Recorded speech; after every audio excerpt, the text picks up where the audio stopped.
যাদবপুরে সিপিএম জিততে নেমেছে, আমরা জিতবো, জেতার মতো করে লড়বো। আপনাদের আশীর্বাদ, সমর্থন, ভালোবাসা শুধু আমাদের চাই। তারপরে পার্লামেন্টে গিয়ে পার্লামেন্টের ভিতরে বাইরে লড়াই হবে।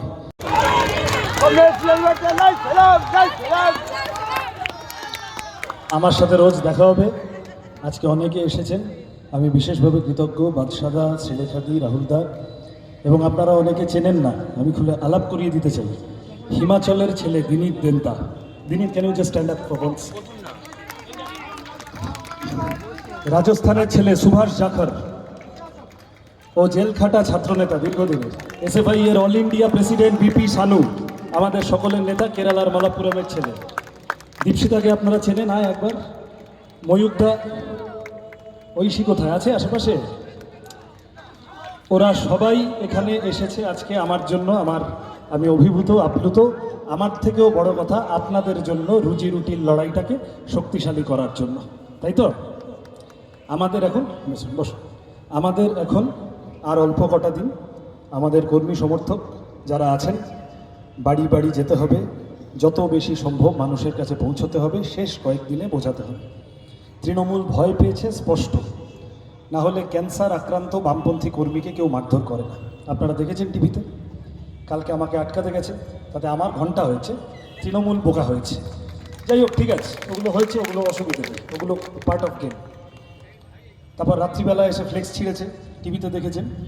এরকম গড়িয়া স্টেশন চত্বরেও কোথাও কোথাও কিছু কিছু হুমকি ধমকি শুরু করতে পারে। একদম সিনা টানকে দাঁড়িয়ে থেকে 1 তারিখ ভোটটা করাতে হবে। করাবেন তো?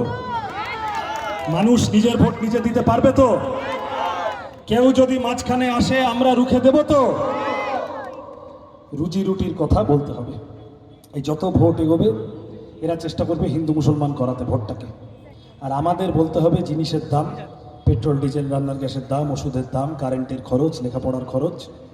আমাদের বলতে হবে বেকারত্বের সমস্যা সমাধানের কথা। আমি ইতিমধ্যে বলেছি, আমাকে তো এই ক্যামেরা এরা জিজ্ঞাসা করে এমপি হলে কি করবে, তা আমি বলেছি এমপি হলে পার্লামেন্টে গিয়ে প্রথম দিন প্রথম বক্তৃতায় কাজের অধিকারকে মৌলিক অধিকার, রাইট টু এমপ্লয়মেন্টকে ফান্ডামেন্টাল রাইট ঘোষণা করার দাবি জানাবে, যাতে সবাই, একটাও আমাদের প্রজন্মে বেকার ছেলেমেয়ে না থাকে। যারা বেকার নয়, 5 মাস 6 মাস কোনো না কোনো কাজ করছে, এই গড়িয়া স্টেশন চত্বরে এমন অনেক আছে আমাদের বয়সী ছেলেপুলে। কেউ ওলা, উবের, কেউ Blinkit, urban company, Swiggy, Zomato, বিভিন্ন রকম। তাদের জীবনের যন্ত্রণা আছে, জব সিকিউরিটি বলে কিছু নেই। যে শপিং মলে দাঁড়ায়, যে একটা ছোটো কল সেন্টারে কাজ করছে, যে মোবাইলের দোকানে কাজ করছে, 14-15 ঘন্টা পারলে খাটিয়ে নেয়, অনেক সময় মাইনে দেয় না ঠিক সময়। এদের জন্য লড়তে হবে। আমাদের প্রজন্মটা, স্কুলগুলো বন্ধ হয়ে যাবে, কলেজগুলো বন্ধ হয়ে যাবে, সব ফ্ল্যাটে উঠে যাবে, চাকরি পাবে না, আর সব ওদের পায়ে গিয়ে পড়বে। এটা আমরা হতে দেব না, হতে দেব। আমাদের প্রজন্মটাকে বাঁচাতে হবে। আমাদের মায়েরা, বাবারা, তারা বাজারে যাচ্ছেন প্রত্যেক দিন, দেখতে পাচ্ছেন জিনিসের দাম কিভাবে বাড়ছে। আনাজপাতি, সবজি, পেট্রোল ডিজেল, রান্নার গ্যাস, আমি বললাম এমন কোনো জিনিস নেই যার খরচ বাড়েনি। মানুষের রোজগার কমেছে কিন্তু খরচ বেড়েছে। PF, pension, gratuity, health scheme সব লাটে উঠে যাচ্ছে। মেডিক্লেমের ইন্স্যুরেন্সে এত প্রিমিয়াম। এই যে গড়িয়া স্টেশন চত্বর জুড়ে অসংখ্য ছোট ব্যবসায়ী, দোকানদার বন্ধু যেভাবে জিএসটি চাপিয়েছে, ঘাড়ে পড়েছে, কষ্ট, অসুবিধা। ব্যাংকে রাখা টাকা, এলআইসির টাকা সব লাটে উঠে যাচ্ছে, লুট করে নিয়ে চলে যাচ্ছে। ধনী গরিবের ফারাক মোদির আমলে ব্রিটিশ আমলের থেকেও বেড়ে গিয়েছে। আর সর্বত্র চুরি, ডাকাতি, লুটতরাজ।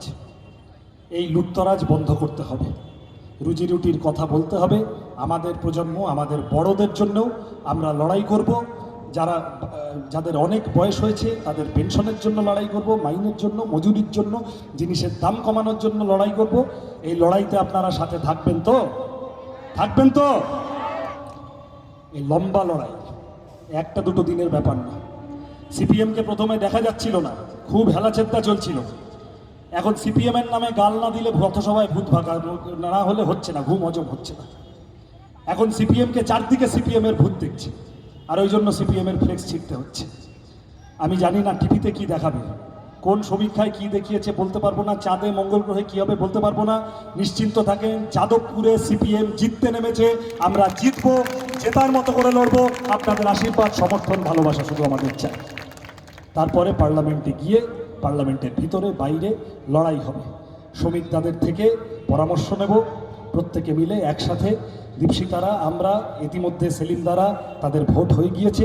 যতদিনে আস্তে আস্তে আস্তে আস্তে আমরা যাদবপুরে নামবো। এখন 4 দফার মধ্যে নিশ্চিন্ত থাকেন। যারা ভাবছেন একটু একটু তৃণমূল না বিজেপি তৃণমূলের বাইরে কি কিছু হবে, তাদেরকে বলে রাখি নিশ্চিন্ত থাকেন। এই 4 দফা ভোটের পরে অন্তত 5-6টা সিটে বিজেপি আর তৃণমূলের বাইরে এমপি বাংলার মানুষ পেয়ে গিয়েছেন, মোহাম্মদ সেলিম এবং অন্যান্য আরও কতগুলো সহ। ফলত যতদিনে যাদবপুরে আমরা আসব, আমরা অন্তত 8টা 9টা 10টা 4 দফা কেন 5 দফা, তাই তো শ্রীরামপুর হাওড়া এগুলোও তো হলো। আপনাদের প্রত্যেকের আশীর্বাদ নিয়ে যাদবপুর জেতাতে হবে, গরিমা ফেরাতে হবে, চোর ডাকাত মুক্ত করতে হবে, তোলাবাজ দাঙ্গাবাজ মুক্ত করতে হবে, রুজি রুটির লড়াইকে ফেরাতে হবে। আমি প্রত্যেকের কাছে আবেদন করব, সকাল সকাল ভোট দিন, নিজের ভোট নিজে দিন। কোথাও কোনো অসুবিধা হলে আমরা আছি, পার্টি আছে, আমাদের পার্টি আছে। এইবারের ভোট অন্যবারের মতো হবে না। পৌরসভার অভিজ্ঞতা যাদের ভালো নয় তাদেরকে বলছি, নির্ভয় নিশ্চিন্তে সকাল সকাল গিয়ে ভোট দিন, কোনো অসুবিধা নেই। সেন্ট্রাল ফোর্স ইলেকশন কমিশন সব আছে, আমরা সব আছি, দৌড় করাবো। আর আমি সবার শেষে বাম প্রার্থী হিসেবে আপনাদের কাছে আবেদন করে যাব, নতমস্তকে সবিনয়, ভোট দিন বাঁচতে তারা, ভোট দিন বাঁচতে, ভোট দিন বাঁচতে। চলো, ঠিক আছে। আচ্ছা কমরেড, আমাদের প্রিয় প্রার্থী কমরেড সৃজন ভট্টাচার্যের হাতে আমাদের পুষ্পস্তবক তুলে দেবেন দক্ষিণ 24 পরগনা জেলা কমিটির অন্যতম সদস্য এবং সোনারপুর উত্তর এরিয়া কমিটির সম্পাদক কমরেড অপূর্ব মণ্ডল।